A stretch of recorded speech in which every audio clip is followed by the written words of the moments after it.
All right, well, we're going to go and do some lesson 10.1 day 3, and we're going to go through an example. And I want to thank Statsmatic for providing this example for us. And we're going to be using this and yeah, helping us figure out how to do this. All right, a two sample significant Z test for the difference from P1 and P2. Okay, so when we're doing this, the key thing is we want to state our hypothesis and our parameters. We also, unlike when we do intervals, we want to use a combined proportion, all right, combined proportion for all our calculations, especially for a standard deviation, okay, for a standard deviation. And so that's what we're going to do in order to calculate these different values. Okay, so without further ado, all right, let's see if we can figure out what this problem is saying. All right, so without further ado, let's talk about this right here. So according to the physics org, Black and Hispanic females are underrepresented in STEM programs compared to non-STEM programs. A certain university would like to see if this is true for their student population. So they're going to test it from what they believe is the norm. So they took a the random sample of 300 STEM students and found that 12 were Black or Hispanic females. A separate random sample of 500 non-STEM students had 75 Black or Hispanic females. Okay, so first off, what we're going to do is we're going to state our parameter. So what is our parameter here? Well, in doing this, our parameter we're going to say is, well, we're going to take P1 minus P2, okay, and we're going to say this is the true, all right, true difference in proportions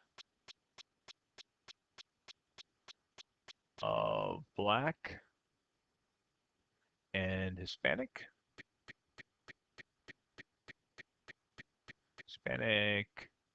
females represented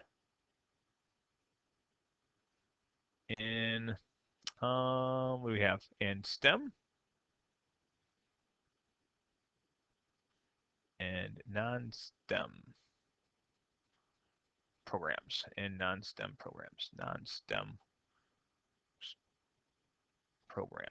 okay? And so we have that. All right, so we basically are doing like we did in every other one. We're going to state that this is the true difference in proportions because we're going to be taking a hypothesis, and we're going to state that our hypothesis is that we actually believe that there is no difference between them. That's usually always our original hypothesis. We're going to state there is no difference between them, okay? And we are suspecting though, however, all right, so because due to convincing evidence that females are underrepresented. So we want to see if we do have evidence or data that there is convincing evidence that there is underrepresented. So what does that mean? Is that, well, if our first stat is our proportion of, let's just say that's STEM to non-STEM, okay? And so that means that we have for right here, our statistic would be our P1 hat is going to be to a random sample of 300 STEM students, okay? So that's going to be our STEM, so 300. And we found that 12 were Black or Hispanic females. We then took another one right here, okay?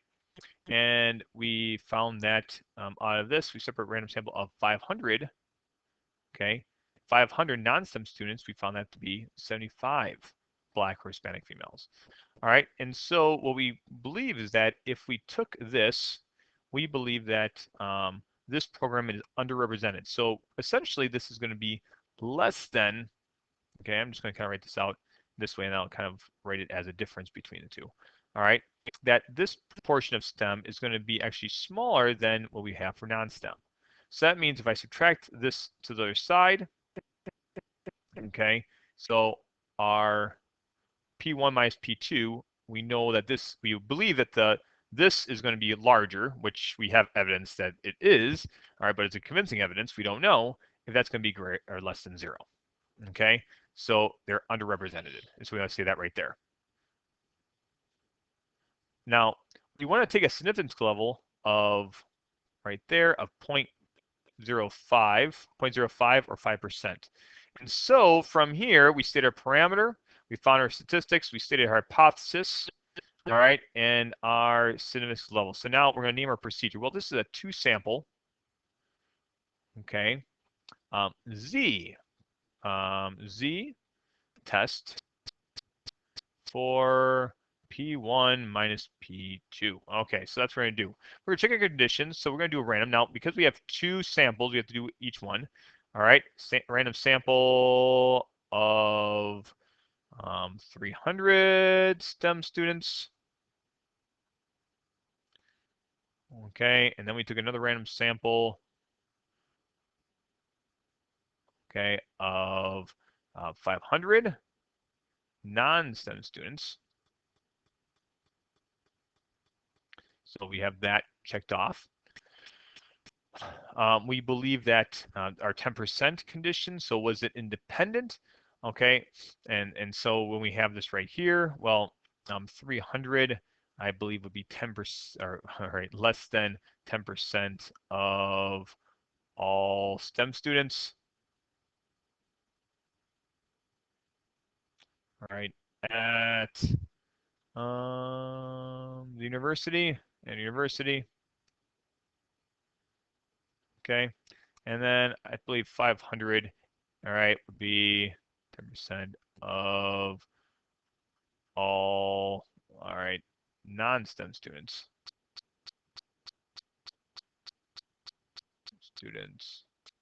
at the university. And we're going to assume this university is rather large, so yeah, that seemed reasonable. And then finally, is it normal?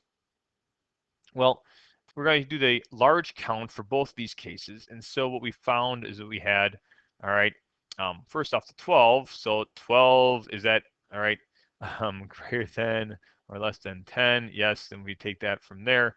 And we have 288. Is that equal to 10? Yes, it is. We know that 75, that's greater than equal to 10. And then if we take that right there, this is going to be 425. That too is going to be greater than equal to 10.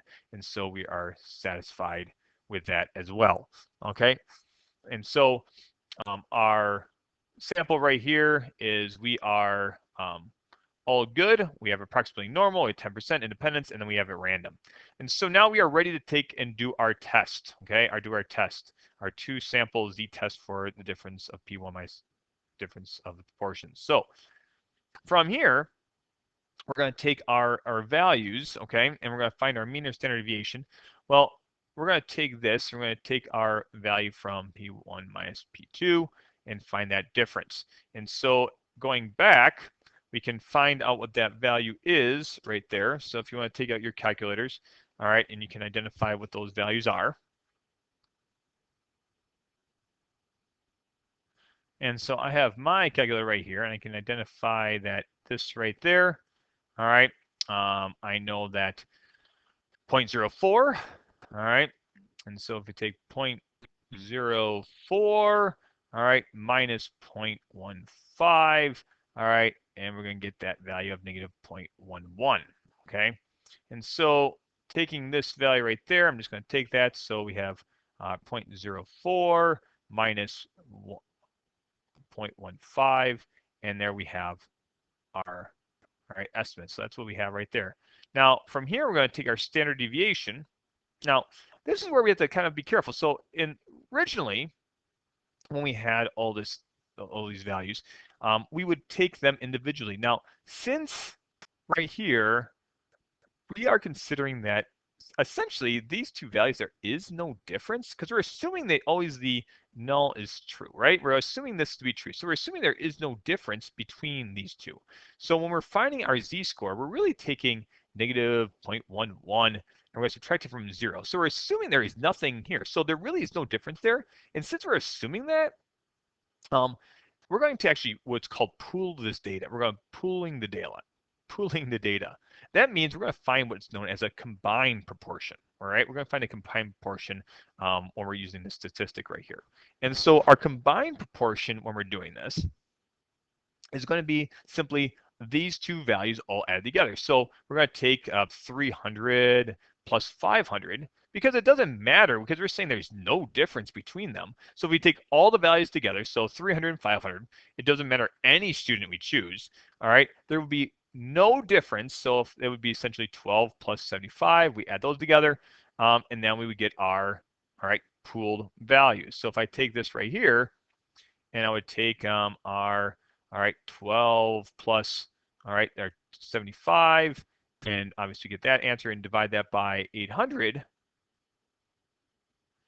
we can get a value of, all right, point, I'll take that right there, make that a little smaller, shoot, oopsies, okay, and bring that over here. Okay, so when we have this, we have our value of 0.10875. Okay, so from this point, we can find our standard deviation by, we want to use this pooled value, okay, this pooled value, because that will give us a more accurate value that we're doing. So when we find this right here, okay, we're going to take our pooled value, all right, let's see, and that's going to be the square root of, all right, 0.10875, and then we got to find the difference in that one. So I'm going to put it right here and minus that from 1. All right. We'll just bring it over there, right here. And then we have 0.89125.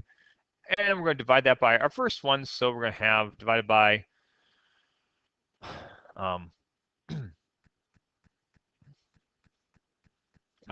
that's going to be divided by 400. Sorry, 400. What's our first value? I forgot it already. That was 300. Okay. Okay, 300. And then we do the same thing regarding another one. Okay. And so it doesn't matter whatever case we have. And so we would do the same thing over there. I'm running out of room. So we would take the same one right there and you would write that out and we'd divide that by, all right, the 500 value. Okay. And that's how we get our new standard deviation. Okay, so you do want to put this in your calculator. So I'm going to pause this real quick and you'll come up. But so figure out this value. And so when you punch this in here, you take this pooled values that you can see that I wrote right there. Okay, and so if you go up here, you can see that I have each one of the values, and then I'm going to essentially do that each time. All right, and you can see that I did it with the 300, I did 500, because we're essentially finding this proportion because we think the proportion is going to be the same, but we're going to be now doing it from each one of our values because we don't believe there's going to be any difference between the two. All right, and so we find our standard deviation, and I'll just put that right there, to be, I'm probably going to round this, okay, which is going to be 0.01 or 227, all right, and we'll take that one. Okay, so we find our standard deviation of our pooled values to be, all right, 0.0227. Okay, so we have all of our different things here. I'm just going to get rid of all this now. Okay, and then from here, we can then write our formula. So now we can take this value right there, and I'm going to put it in here. We have 0.0227. And once again, we're going to punch this in here and figure out what our z-score is. And you can do that rather quickly. Okay, so we have negative 0.1, right? Negative 0.11, and then we're going to just divide that by 0.0227. Okay, and we find a value of negative 4.85. Negative 4.85. All right, negative 4.85. So what do we got here? Well, right here, when we're drawing this out, we get a very, very, very, very, very, very, very small standard deviation. Okay, and so starting right there, we're going to look at this point, which is probably going to be way down here, negative 4.85. And we have this very, very, very, very, very small shaded region. So we are trying to figure out, okay, what's the probability of getting a, all right, difference in our p-values. 2, by the way. All right, of that's going to be right here, essentially less than or equal to negative point, all right, 1, 1. Okay, and we know if we took this and we take our z-score of the difference of these two values, okay, that's going to be less than or equal to negative 4.85. And so what's that probability? Well, you can go on your table A, or if you go to normal CDF, all right, and you go to 2, and you would say, okay, we're going to do our, all right, negative, like, I don't know, 1,000, all right, and then we have our upper, which is going to be negative 4.85, all right, we have that right there, and then we just want to figure out what that value is. Well, it's going to be a very small number, all right, and we can see, yeah, it's going to be like essentially 0, all right, 10 times negative 0, so essentially 0, all right, that we have there, all right, 0.0000, 1, 2, 3, 4, 5, 6. I think that was a 6 right there. Yeah, a 6. All right. So very, very, very, very, very small. And so our test statistic, our z-score is negative 4.85, which is 4 standard deviations to the left of the mean. And then we have found our p-value, which is going to be 0.000002, 3, 4, 5, 6, and then right there, we have that. So what we can conclude? Well, since all right, our p-value of 0.0000023456 and whatever is less than 0.05. Yes, that is true. Since it's less than that, all right, we reject the null. All right, basically saying that this, all right, that these two are equal. Okay, we found convincing evidence that all right, true difference in proportions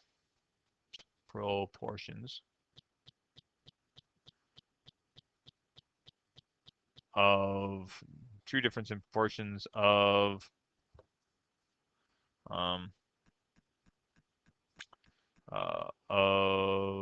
what's it Black and Hispanic females in STEM and non-STEM STEM programs to be not equal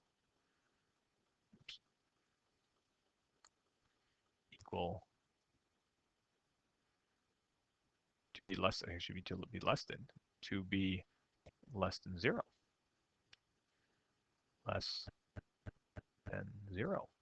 All right, which essentially we could say that there appears to be, that we found convincing evidence that there is a that Black and Hispanic women in STEM and non-STEM is underrepresented. Okay, so we could say that as well. All right, well, that is what we did, and this is how you can conclude a, all right, 2 sample z-test for the difference of P1 and P2. All right, so I hope this helps you out and solving these different things and going through the 4-step process of state, plan, do, and conclude. And yeah, good luck and God bless in the rest of your problems.